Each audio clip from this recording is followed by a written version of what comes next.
Good morning friends, कैसे हो? मैं आशा करता हूँ आप स्वस्थ होंगे। मैं Pushpendra Gurjar, discovery classes Jaipur YouTube channel में आपका हार्दिक अभिनंदन एवं स्वागत करता हूँ। मित्रों, आज हम अध्ययन करेंगे जेनिथल प्रोजेक्शन खमध्य प्रक्षेप के बारे में। जो आगामी क्लास हुई थी उसमें भी हमने खमध्य प्रक्षेप के बारे में अध्ययन किया और जो उसका शेष पार्ट जो रह गया था उसके बारे में आज अध्ययन करेंगे। तो आप हेडिंग लिखोगे खमध्य प्रक्षेप। कौन सा प्रक्षेप? खमध्य प्रक्षेप के बारे में आप हेडिंग लिखो खमध्य प्रक्षेप। इसे जेनिथल प्रोजेक्शन भी कहा जाता है। और खमध्य प्रक्षेप के अंतर्गत जो पहला प्रक्षेप है जिसके बारे में हमने अध्ययन किया जो था केंद्रीय ध्रुवीय खमध्य प्रक्षेप। खमध्य प्रक्षेप, केंद्रीय ध्रुवीय खमध्य प्रक्षेप के बारे में अध्ययन किया। दूसरा हमने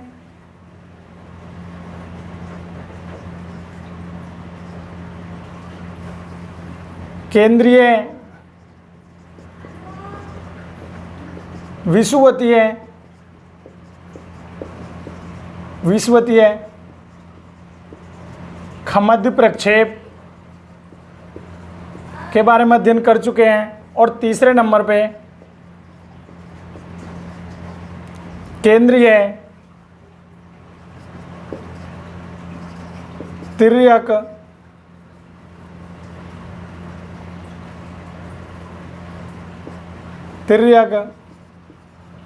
खमध्य प्रक्षेप।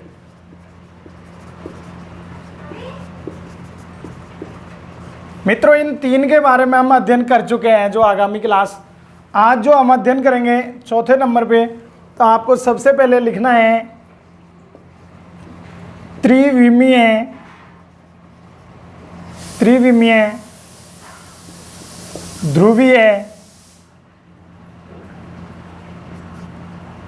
ध्रुवीय खमध्य प्रक्षेप। कौन सा? त्रिविमीय ध्रुवीय खमध्य प्रक्षेप। इसके अलावा पांचवें नंबर पे अध्ययन करेंगे त्रिविमीय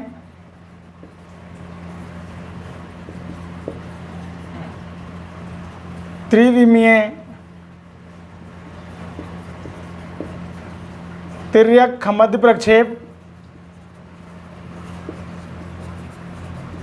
और सबसे अंत में अध्ययन करेंगे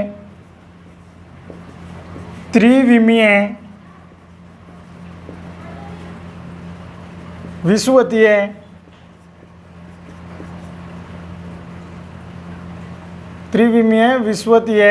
खमध्य प्रक्षेप।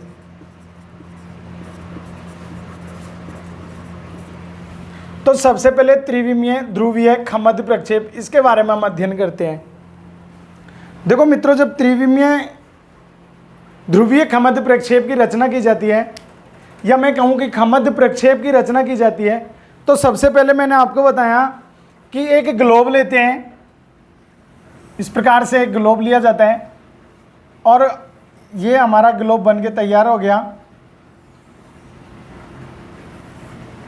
और इस ग्लोब के ऊपर या इस ग्लोब को एक समतल सतह इस प्रकार से,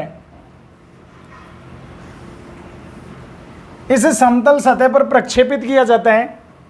जब इस ग्लोब को हम समतल सतह पर प्रक्षेपित करते हैं तो इसे प्रक्षेपित करने के बाद ये 0 डिग्री इस प्रकार से अक्षांश रेखाएं होती हैं।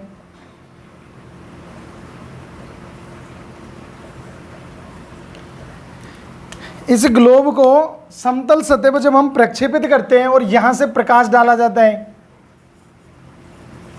जब यहां से प्रकाश की कल्पना की जाती है, प्रकाश डाला जाता है, तो इस समतल सतह पर, या हम कह सकते हैं कि इस प्लेन कागज पर एक आकृति बन के तैयार होती है इस प्रकार से।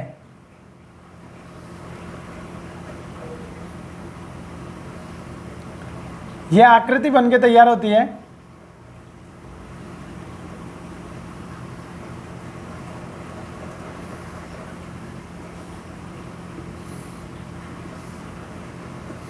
इस प्रकार से एक आकृति बनती है समतल सतह पर, और इस समतल सतह को बाद में जब हम अलग करते हैं तो अलग करने के बाद जो आकृति बनती है वो कुछ इस प्रकार की आकृति बन के तैयार होती है।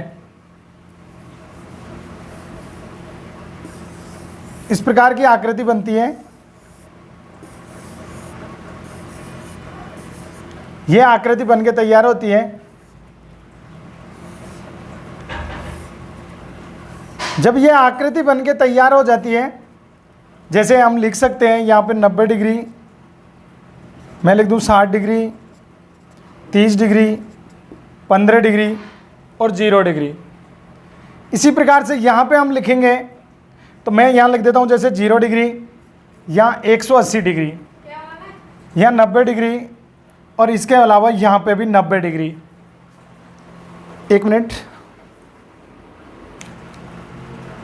तो इस प्रकार से फिर ये प्रक्षेप बन के तैयार हो जाता है, और इस ग्लोब में या इस प्रक्षेप के अंतर्गत कौन सा प्रक्षेप बन के तैयार हुआ? त्रिविमीय ध्रुवीय खमद्य प्रक्षेप।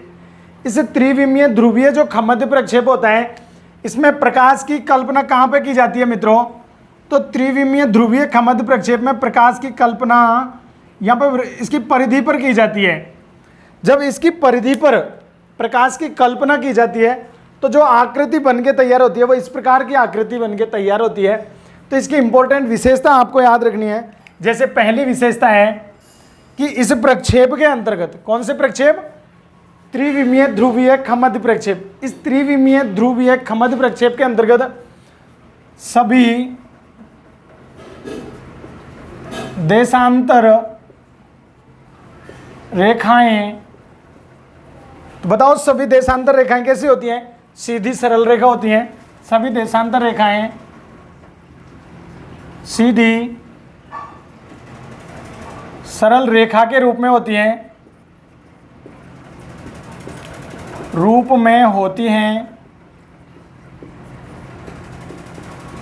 सीधी सरल रेखा के रूप में होती हैं। दूसरा पॉइंट है कि सभी अक्षांश रेखाएं कैसी होती हैं? वृत्ताकार होती हैं। तो सभी अक्षांश रेखाएं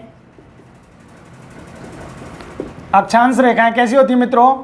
तो वृत्ताकार होती हैं। सभी अक्षांश रेखाएं वृत्ताकार होती हैं। इसके अलावा दूसरा पॉइंट अपन को याद रखना है कि जब वो इसमें कहाँ से की जाती है? तो परिधि से की जाती है। यानी एक गोलार्ध में टेंजेंट प्लेन होता है, समतल सतह होती है, तो दूसरे में प्रकाश की कल्पना नीचे से की जाती है। अगर ये समतल सतह यहाँ पर रखते हैं हम प्रकाश, तो प्रकाश की कल्पना उसके ऊपर सम्मुख भाग से की जाती है। तो याद रखना है कि सभी अक्षांश रेखाएं वृत्ताकार होती हैं। इसके अलावा आपको याद रखना है कि ध्रुवों से, कहाँ से?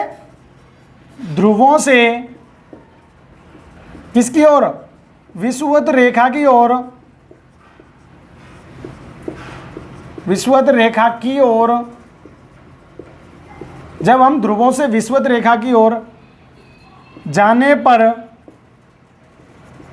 क्या होगा बताओ? अक्षांशों के मध्य अंतराल क्या होगा बताओ? तो बढ़ता जाएगा।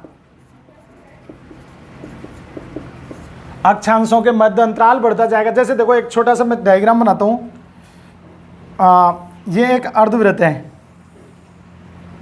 मान लिया, और यहाँ पे हम मान लेते हैं कि ये प्रक्षेपण तल है। जब यहाँ से प्रकाश डाला जाएगा इस प्रकार से मान लेते हैं, चलो ये हो गया। अब देखो जैसे ये 20 डिग्री, 40 डिग्री, 60 डिग्री, 80 डिग्री और ये 90 डिग्री हो गया। जब यहाँ से हम प्रकाश डालेंगे या यहाँ से टॉर्च डाला जाएगा, प्रकाश डाला जाएगा, तो ये किस प्रकार से जाएगा? ये 20 डिग्री से टकराते हुए यहाँ जाएगा। दूसरा जब हम यहाँ से डालेंगे तो ये यहाँ पे जाएगा। तीसरा डालेंगे ये यहाँ से यहाँ जाएगा। चौथा यहाँ जाएगा। इसी हिसाब से मान लेते हैं यहाँ हो जाती है कोई सी डिग्री, तो इसका यहाँ आ जाएगा और ये सीधा आ जाएगा। मेरा कहने का मतलब जब हम इधर की तरफ बढ़ते हैं, ये 0 डिग्री है, तो यहाँ से कोई जाएगा तो 0 डिग्री वाला इससे स्पर्श करते हुए यहाँ जाएगा। तो मेरा कहने का मतलब इधर अंतराल क्या होगा, तो अंतराल बढ़ता जा रहा है भाई, बढ़ता जाएगा। कहाँ से, और जैसे ही हम ध्रुवों की ओर आएंगे 90 डिग्री, तो अंतराल कम होता चला जाएगा। तो याद रखना है, ध्रुवों से विषुवत रेखा की ओर जाने पर अक्षांशों के मध्य अंतराल क्या होगा, बढ़ता जाएगा या बढ़ता हुआ चला जाएगा। नेक्स्ट पॉइंट आपको याद रखना है कि इस प्रक्षेप के अंतर्गत, कौन से प्रक्षेप की हम बात कर रहे हैं, तो त्रिविमीय ध्रुवीय खमध्य प्रक्षेप। देखो ध्रुवीय तो क्यों बोला, क्योंकि टेंजेंट प्लेन ध्रुव पर है इसलिए ध्रुवीय बोल दिया। और त्रिविमीय क्यों बोला, क्योंकि त्रिविमीय का मतलब होता है प्रकाश का स्रोत कहाँ से है, तो परिधि से है, तो त्रिविमीय। केंद्र में है तो केंद्रक या उसको नोमोनिक कह देते हैं, और अगर दूर से होता तो उसको बोल देते हैं हम लंबकोणीय। बस डिफरेंस इतना सा है। परिधि पर होने के क्या बोल दिया, त्रिविमीय, और ध्रुव पर है इसलिए ध्रुवीय। कौन सा, खमध्य प्रक्षेप है ही। इसके अलावा हमको याद रखना है कि इसके अंतर्गत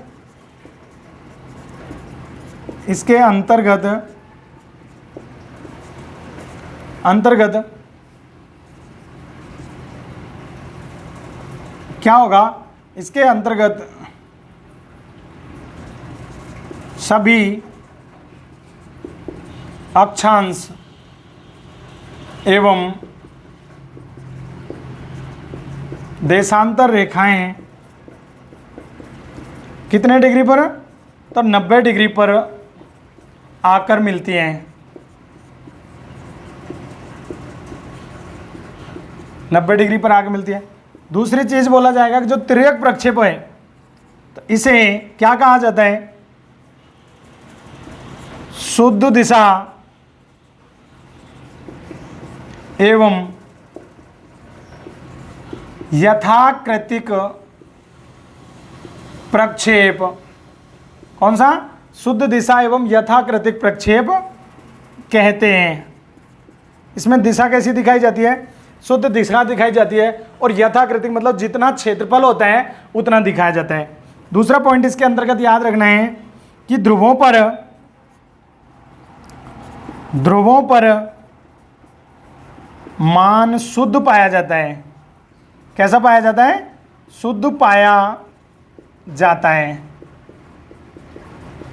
ध्रुवों पर शुद्ध पाया जाता है। और जैसे जैसे हम विषुवत रेखा की ओर बढ़ेंगे, तो जैसे जैसे कहां बढ़ेंगे मित्रों, तो विषुवत रेखा की ओर, विषुवत रेखा की ओर बढ़ते हैं, विषुवत रेखा की ओर बढ़ते हैं, तो क्या होगा बताओ, विकृति उत्पन्न हो जाएगी।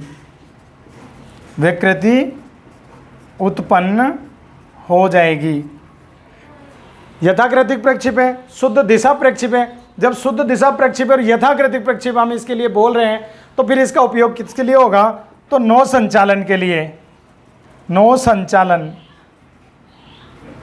नौ कौन सा, नौ संचालन, नौ संचालन के लिए उपयोगी है, उपयोगी है। किसके लिए उपयोगी है, नौ संचालन के लिए उपयोगी है। तो ये हमारा प्रक्षेप हो गया। कौन सा, एक बार आप इसका स्क्रीनशॉट ले सकते हो। तो मैं समझता हूँ आपने स्क्रीनशॉट ले लिया होगा। तो ये आपको याद रखना था किसके, त्रिविमीय ध्रुवीय खमध्य प्रक्षेप के बारे में। मैं एक बार रिपीट कर देता हूँ कि इसके अंदर एक ग्लोब लिया जाता है, फिर ग्लोब के ऊपर टेंजेंट प्लेन एक समतल सतह को प्रक्षेपित करते हैं, कागज को, और प्रकाश की कल्पना त्रिविमीय परिधि पर की जाती है, वृत्त की पर। जब यह परिधि पर प्रकाश की कल्पना की जाती है, और तो इस पे जो प्रक्षेप बन के तैयार होता है वो इस प्रकार से मैंने बताया। जैसे यहाँ से करेंगे हम वृत्त की परिधि से, तो ये जो यहाँ पे बन के तैयार होगा, मैं चलो इसको ऐसे पूरा बना देता हूँ। जब यहाँ से बन के तैयार होगा तो यहाँ 0 डिग्री, ये 20 डिग्री, 40 डिग्री या 60 डिग्री। तो मेरा कहने का मतलब, जब हम ध्रुवों से विषुवत रेखा की ओर बढ़ते हैं, तो अक्षांशों के मध्य अंतराल क्या होता है, बढ़ता हुआ चला जाता है। सभी देशांतर रेखाएं सीधी होती हैं एवं सरल रेखा होती हैं, और ध्रुवों पर आकर के मिलती हैं। सभी देशांतर पॉइंट कहाँ पे आके मिल रहे हैं, देखो ये ध्रुव पर आकर के मिल रहे हैं। तो सभी देशांतर रेखाएं ध्रुव पर आकर मिलती हैं, सभी अक्षांश रेखाएं वृत्ताकार होती हैं, अक्षांश रेखाएं वृत्ताकार हैं, जाने पर अक्षांशों के मध्य का अंतराल बढ़ता जाएगा। यानी आप यहाँ से ध्रुव से विषुवत रेखा की ओर जाएंगे तो दूरी बढ़ती हुई चली जाएगी। ये शुद्ध दिशा और यथाकृतिक प्रक्षेप है। ध्रुवों पर मान शुद्ध पाया जाता है। जैसे हम विषुवत रेखा की ओर बढ़ते हैं तो विकृति उत्पन्न हो जाती है, और इसका उपयोग किसके लिए किया जाता है? नौ संचालन के लिए, या हम कह सकते हैं कि ध्रुवीय परिवहन के लिए। किसके लिए? तो ध्रुवीय परिवहन के लिए, परिवहन के लिए उपयोगी है। तो ये कौन सा प्रक्षेप है ध्रुवीय परिवहन के लिए जो उपयोगी है? तो वो हो जाएगा मित्रों त्रिविमीय ध्रुवीय खमध्य प्रक्षेप। मैं समझता हूँ याद हो गया होगा। नेक्स्ट आपको स्क्रीनशॉट नहीं लिया हो तो दोबारा ले लीजिए। नेक्स्ट हम पढ़ेंगे 5 नंबर त्रिविमीय तिर्यक खमध्य प्रक्षेप। त्रिविमीय तिर्यक खमध्य प्रक्षेप सेम ऐसा ही होता है, सिर्फ और सिर्फ जो अंतर होता है वो त्रिविमीय तिर्यक खमध्य प्रक्षेप है। तो मित्रों इसमें तो था त्रिविमीय ध्रुवीय, इसका कहने का मतलब था जो प्रक्षेपण तल है, जो टेंजेंट प्लेन है, वो ध्रुवों पर होता है। और त्रिविमीय तिर्यक प्रक्षेप में क्या होगा कि ये यहाँ पर हो जाएगा। कहाँ हो जाएगा?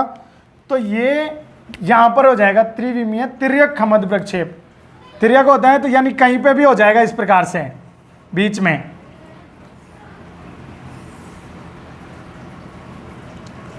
तो त्रिविमीय तिर्यक खमध्य प्रक्षेप होता है, ये इस प्रकार हो जाएगा।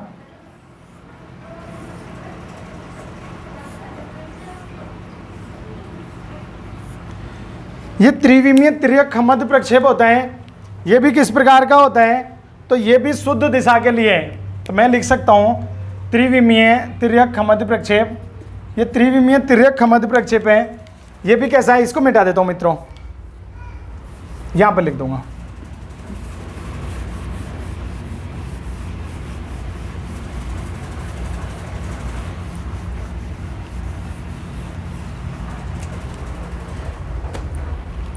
अच्छा, त्रिविमीय तिर्यक जो प्रक्षेप है, इस त्रिविमीय तिर्यक प्रक्षेप में क्या होता है कि एक बार में क्या होगा कि एक ही ध्रुव दिखाया जाता है।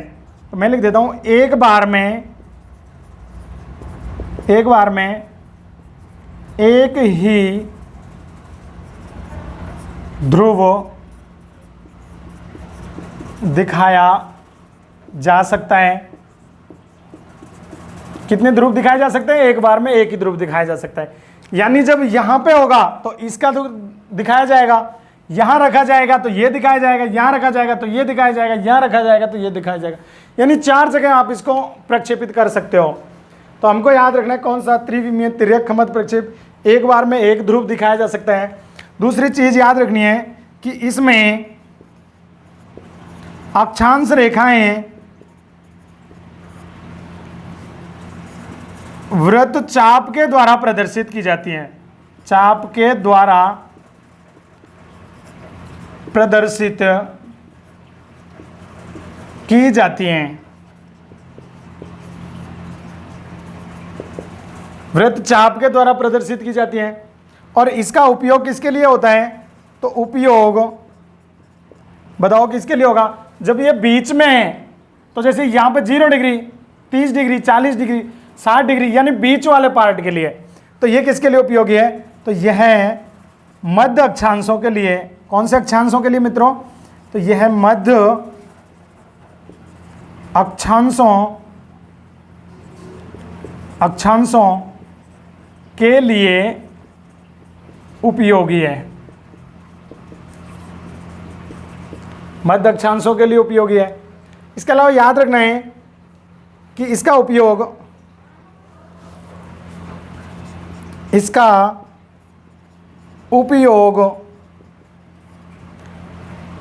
महाद्वीपों का अलग अलग महाद्वीपों के अलग अलग मानचित्र बनाने में किया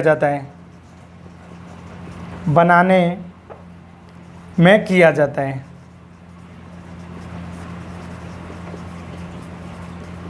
अच्छा, इसमें भी क्या होगा कि इसमें भी जो प्रकाश की कल्पना की जाती है तो वृत्त की परिधि पर की जाती है। तो प्रकाश की कल्पना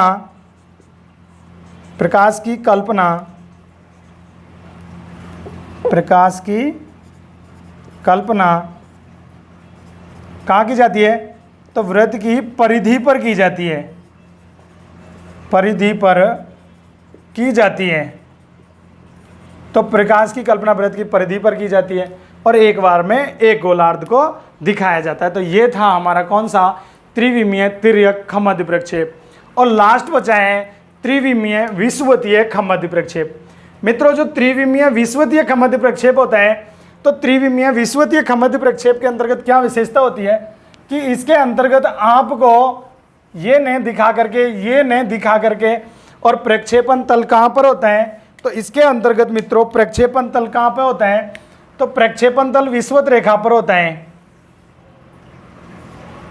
प्रक्षेपण तल इसके अंतर्गत विषुवत रेखा पर होता है, इस प्रकार से होता है।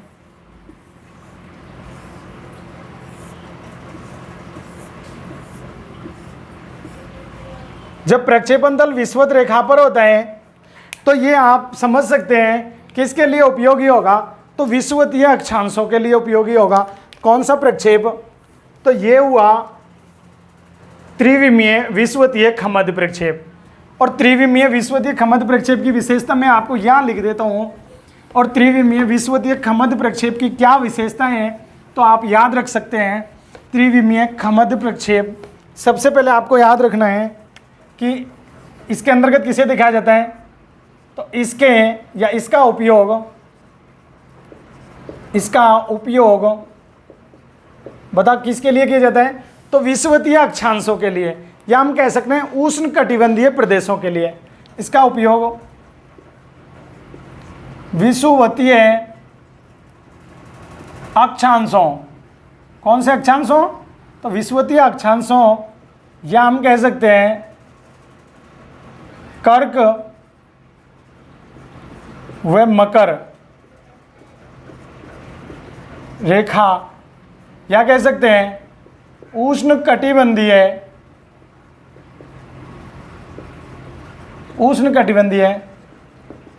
अक्षांशों के लिए किया जाता है। अक्षांशों के लिए किया जाता है। ठीक है ना मित्रों? इसके अलावा याद रखना है कि जो विषुवतीय वृक्ष होता है तो यहाँ पर जो होता है कि दोनों ध्रुव दिखाए जाते हैं और दोनों ध्रुवों को एक पॉइंट के रूप में, एक बिंदु के रूप में प्रदर्शित किया जाता है। यहाँ तो ध्रुव पूर्व वृत्त के रूप में प्रदर्शित किया जाता है और इसके अंतर्गत या इसमें दोनों ध्रुवों किसके रूप में? तो बिंदु के रूप में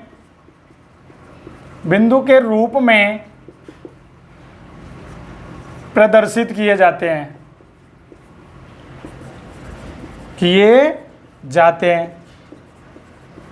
दोनों ध्रुव बिंदु के रूप में प्रदर्शित किए जाते हैं। दूसरा पॉइंट आपको याद रखना है कि इसमें बिंदु के रूप में प्रदर्शित किए जाते हैं ध्रुव दोनों। नेक्स्ट, अक्षांश व देशांतर रेखाएं। अक्षांश व देशांतर रेखाएं 90 डिग्री के कोण पर मिलती हैं। 90 डिग्री के कोण पर मिलती हैं। ठीक है। और इसका उपयोग किया जाता है नौ संचालन में। नौ संचालन में इसका उपयोग किया जाता है। स्थलाकृतियों का जो स्वरूप दिखाया जाता है, और ये भी कैसा है? तो ये शुद्ध दिशा या हम कह सकते हैं यथाकृतिक प्रक्षेप है। यथाकृतिक प्रक्षेप है। तो कौन सा प्रक्षेप है मित्रों? तो यथाकृतिक प्रक्षेप है। तो ये आपका कंप्लीट हो गया कौन सा? त्रिविमीय ध्रुवीय खमद्य प्रक्षेप, त्रिविमीय तिर्यक खमद्य प्रक्षेप और त्रिविमीय विषुवतीय खमद्य प्रक्षेप। इनकी विशेषता आपको याद रखनी थी। जो त्रिविमीय तिर्यक खमद्य प्रक्षेप होता है, इसमें एक बार में एक ध्रुव को दिखाया जा सकता है। इसमें अक्षांश वृत्ताकार या वृत्त चाप के द्वारा होती है। किसमें? तिर्यक में। उपयोग ये मध्य अक्षांशों के लिए उपयोगी है। इसका उपयोग महाद्वीपों का अलग अलग मानचित्र बनाने में किया जाता है और प्रकाश की कल्पना वृत्त की परिधि पर की जाती है। इन तीनों में प्रकाश की कल्पना वृत्त की परिधि पर की जाती है। कौन से प्रक्षेप में? तो ये जो कौन सा है, चाहे त्रिविमीय हो, चाहे ध्रुवीय हो, चाहे त्रिविमीय तिर्यक हो, चाहे त्रिविमीय विषुवत रेखीय हो। एक पॉइंट जो कॉमन विशेषता थी कि ध्रुवों से विषुवत रेखा की ओर जाने पर अक्षांशों के मध्य अंतराल बढ़ता चला जाता है।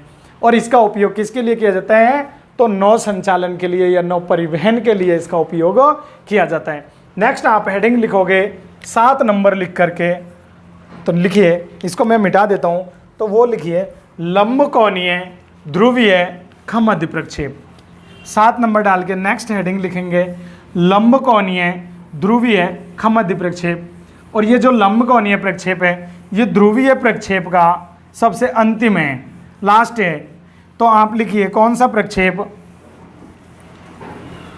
तो इसके अंतर्गत आप लिखोगे लंबकोणीय ध्रुवीय खमध्य प्रक्षेप।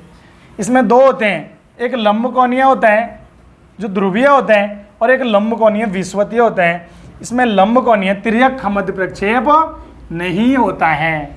तो आपको याद रखने हैं, टोटल मैंने आपको सारणी बनवाई थी फर्स्ट डे, आपको याद हो। अगर इससे पहले वाली आपको ने वीडियो सभी देखी हैं तो आपको वो टेबल सारणी याद होगी। और अगर मैं समझता हूँ कि वो टेबल अगर आपको याद है तो समझ लो प्रोजेक्शन प्रक्षेप जैसी कोई प्रॉब्लम आपको नहीं आएगी, बशर्ते आप वीडियो को कंटिन्यू देखना है। वीडियो को बीच में छोड़ना नहीं है एक भी वीडियो को, क्योंकि हर वीडियो का एक दूसरे से कनेक्शन जुड़ा हुआ होता है। तो आप नेक्स्ट लिखो, ये है लंबकोणीय ध्रुवीय खमध्य प्रक्षेप। लंबकोणीय ध्रुवीय खमध्य प्रक्षेप। और एक इसका दूसरा होता है 8वें नंबर पे, उसको भी हम बोलेंगे लंबकोणीय, कौन सा है? तो विषुवतीय खमध्य प्रक्षेप। विषुवतीय खमध्य प्रक्षेप। तो लंबकोणीय ध्रुवीय खमध्य प्रक्षेप और लंबकोणीय विषुवतीय खमध्य प्रक्षेप। तो पहले हम पढ़ेंगे लंबकोणीय ध्रुवीय खमध्य प्रक्षेप। अब मित्रों देखिए इस प्रक्षेप के अंतर्गत क्या होता है। सेम वही खमध्य प्रक्षेप के बारे में अध्ययन कर रहे हैं, तो इसके अंतर्गत भी जो समतल सतह होती है उसको ध्रुव के ऊपर या ग्लोब के ऊपर प्रक्षेपित किया जाता है, जिसको टेंजेंट प्लेन हम कहते हैं। और उसको प्रक्षेपित करने के बाद में प्रकाश की कल्पना इसमें लंबकोणीय दे रखा है। तो लंबकोणीय का मतलब होता है मित्रों कि प्रकाश की कल्पना इसमें अनंत पर की जाती है, लंबी दूरी पर की जाती है। यानी नोमोनिक में केंद्र में की जाती है और त्रिविमीय में परिधि पर की जाती है। और जब लंबकोणीय आपको दिख जाए तो लंबकोणीय का मतलब होता है कि प्रकाश की कल्पना अनंत पर की जाती है। तो देखो किस प्रकार से इसका डायग्राम बनाया जाता है। सबसे पहले आपको ये बनाना है कि इसके अंतर्गत एक ये प्रक्षेप होगा, ये 0 डिग्री हो गई। इस प्रकार से ये बन के तैयार हो जाता है। ये अक्षांश रेखाएं और ये देशांतर रेखाएं।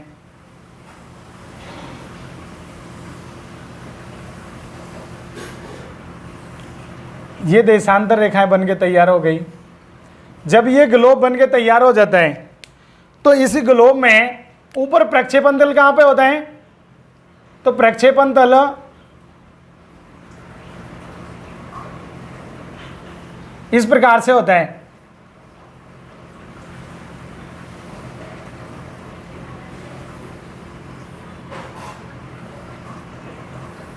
ये प्रक्षेपण तल है। इस प्रकार से ये देशांतर रेखाएं होती हैं।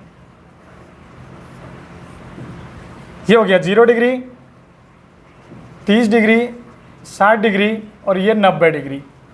जब इसको हम समतल करते हैं तो समतल करने के बाद में जो आकृति बनती है वो इस प्रकार से बनेगी।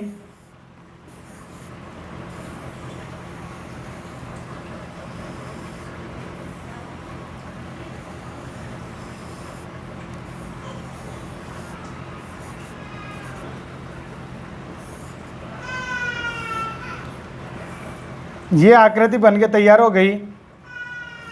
इसके अंतर्गत ये 0 डिग्री होती है यहाँ पे, यहाँ 180 डिग्री होती है, ये 90 डिग्री होती है और यहाँ पे भी 90 डिग्री होती है। यहाँ 120 डिग्री, यहाँ 150 डिग्री, यहाँ 120 डिग्री और यहाँ 150 डिग्री। ये हो जाएगा 0 डिग्री, 30 डिग्री, यहाँ 30 डिग्री, ये 60 डिग्री, यहाँ 60 डिग्री। तो इस प्रकार से ये प्रक्षेप बन के तैयार होता है। इसकी एक विशेषता आपको याद रखनी है। या दूसरा मैं डायग्राम बनाऊँ तो आप इस प्रकार से बना सकते हैं इस डायग्राम को, कि इस प्रकार से ये होता है। इस पे एक मैं पहले पूरा वृत्त ही बना देता हूँ। इस प्रकार से वृत्त हुआ, ये विषुवत रेखा हो गई। और यहाँ मैंने बताया कि इसमें प्रकाश की कल्पना अनंत पर की जाती है। तो मान लेते हैं कि यहाँ से प्रकाश छोड़ा जा रहा है, तो 20 डिग्री, 40 डिग्री, 60 डिग्री, 80 डिग्री और 90 डिग्री। लिख देता हूँ मैं 80 डिग्री, 60 डिग्री, 40 डिग्री, 20 डिग्री और 0 डिग्री। जब यहाँ से प्रकाश की और ये हो गया टेंजेंट प्लेन, ये समतल सतह हो गई। जब यहाँ से प्रकाश की कल्पना की जाती है तो ये यूं नहीं जा करके सिर्फ यूं चला जाता है, इस प्रकार से, इस प्रकार से। तो इसमें क्या हुआ कि जैसे हम ध्रुवों की ओर गए तो अंतराल ध्रुव से विषुवत रेखा की ओर तो कम होता जा रहा है भाइयों। मैं ये समझाना चाह रहा हूं आपको कि इसके अंतर्गत जब हमने परिधि पर की थी प्रकाश की कल्पना, तो तीर से जाने के कारण विषुवत रेखा की ओर बढ़ने पर अंशांशीय अंतराल बढ़ रहा था। लेकिन जब यहाँ लंबवत दूर से की जा रही है तो इसका अंतराल क्या हो गया, कम होता चला जाता है। तो पहले प्रक्षेप जो लंब कोणीय है ध्रुवीय खमद्य प्रक्षेप में मैं लिख देता हूं कि इसके अंतर्गत या इसके अंतर्गत प्रकाश की कल्पना, बताओ कहाँ की जाती है, तो प्रकाश की कल्पना, इसके अंतर्गत प्रकाश की कल्पना अनंत पर की जाती है, अनंत पर की जाती है। पहली विशेषता तो ये याद रखनी है, प्रकाश की कल्पना कहाँ की जा रही है, अनंत पर, यानी बहुत दूर की जाती है। दूसरा पॉइंट आपको याद रखना है कि देशांतर रेखाएं कैसी होती हैं। देशांतर रेखाएं सीधी रेखा होती हैं और कहाँ जाके मिलती हैं, ध्रुवों पर जाकर के मिलती हैं। देशांतर रेखाएं सीधी रेखा के रूप में होती हैं,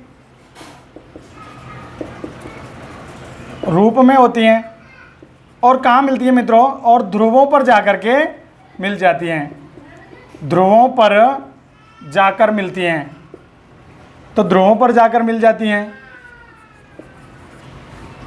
इसके अलावा आपको नेक्स्ट पॉइंट याद रखना है कि अक्षांश रेखाएं कैसी होती हैं। तो अक्षांश रेखाएं सभी कैसी होती हैं मित्रों, वृत्ताकार होती हैं। तो अगला पॉइंट है कि अक्षांश रेखाएं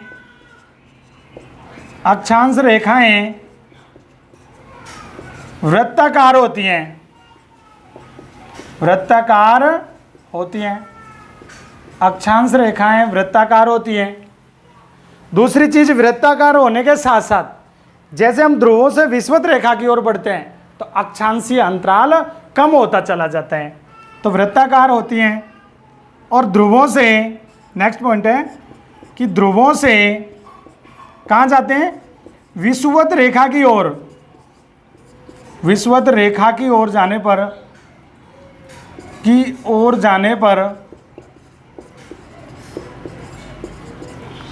रेखा की ओर जाने पर अक्षांशीय अंतराल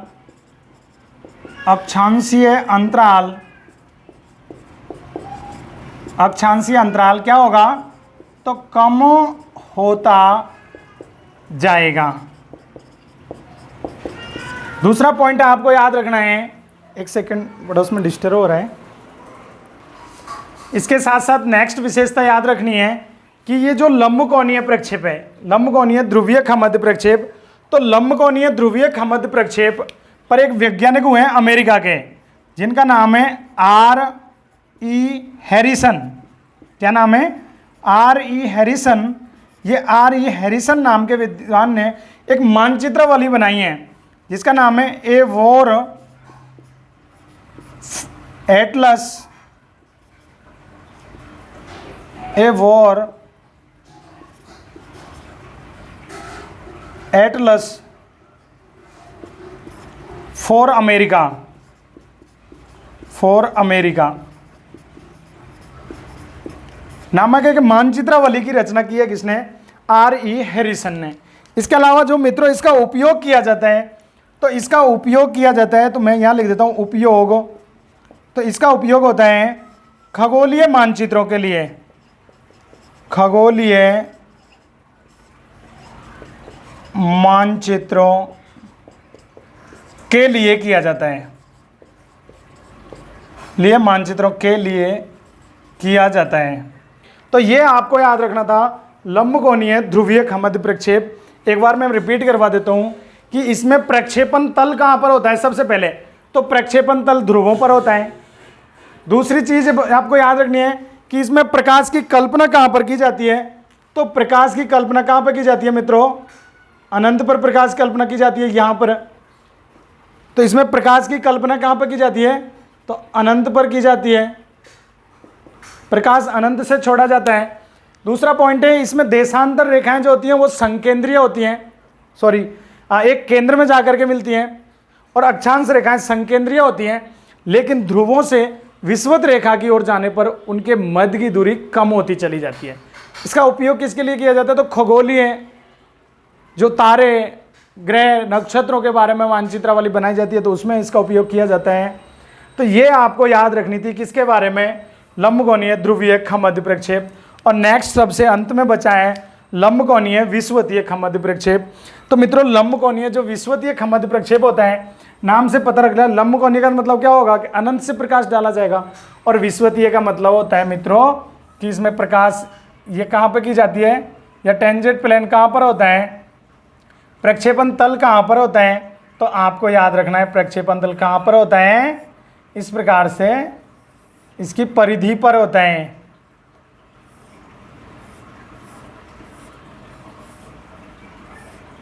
तो ये हो गया कौन सा? तो इसको हम कह सकते हैं लंबकोणीय विषुवतीय खमद्य प्रक्षेप, क्योंकि इसमें क्या है कि विषुवत रेखा पर है। जब विषुवत रेखा पर होगा तो मान कहाँ शुद्ध पाया जाएगा? विषुवतीय अक्षांशों का, या हम कह सकते हैं उष्ण कटिबंधीय अक्षांशों का मान शुद्ध पाया जाएगा। नेक्स्ट है कि इसके अंतर्गत दोनों ध्रुव दिखाए जाते हैं। मैं यहाँ लिख देता हूँ, चलो इसकी विशेषता कि इस लंबकोणीय प्रक्षेप है, इस लंबकोणीय प्रक्षेप में भी वो अंतराल बढ़ता चला जाएगा। और इसके अंतर्गत मैं यहाँ लिख रहा हूँ इसकी जो विशेषताएं हैं लंबकोणीय की, पहली बात तो विशेषता लिखनी है कि प्रक्षेपण तल कहाँ पर होता है बताओ? तो विषुवत रेखा पर होता है, विषुवत रेखा पर होता है। प्रक्षेपण तल विषुवत रेखा पर होता है। दूसरी चीज, मान विषुवत रेखा के आसपास, आसपास बोले तो कर्क व मकर, इन दोनों के आसपास शुद्ध पाया जाता है, शुद्ध पाया जाता है। इसके मकर शुद्ध पाया जाता है। दूसरा इसका उपयोग, तो इसका उपयोग भी किसके लिए किया जाता है?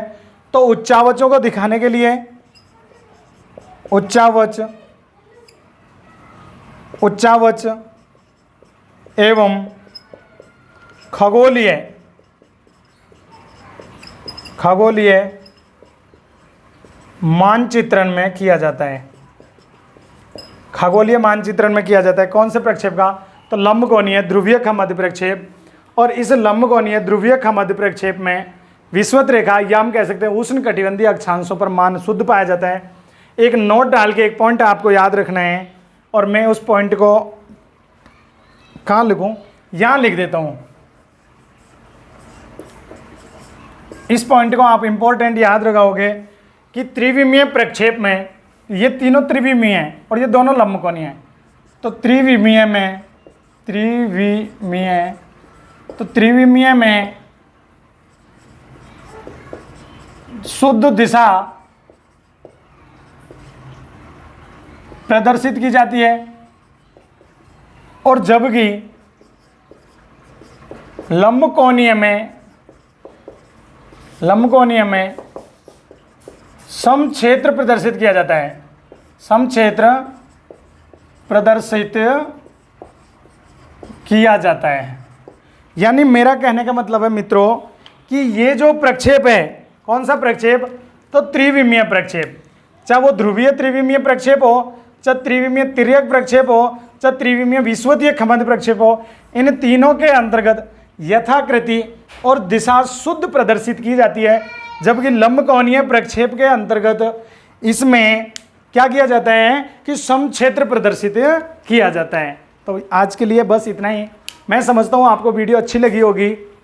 तो आज अभी तक आपने हमारे चैनल को सब्सक्राइब नहीं किया है तो प्लीज़ सब्सक्राइब कीजिए, लाइक कीजिए, और हमारी वीडियो अच्छी लगी है तो बेल आइकन को दबाइए, अपनी फ्रेंड सर्किल मित्र मंडली में इसे शेयर कीजिए, क्योंकि ज़्यादा से ज़्यादा आपको जो लाभ हो सके और हमारा हर नोटिफिकेशन आप तक पहुंच सके। जय हिंद, जय भारत।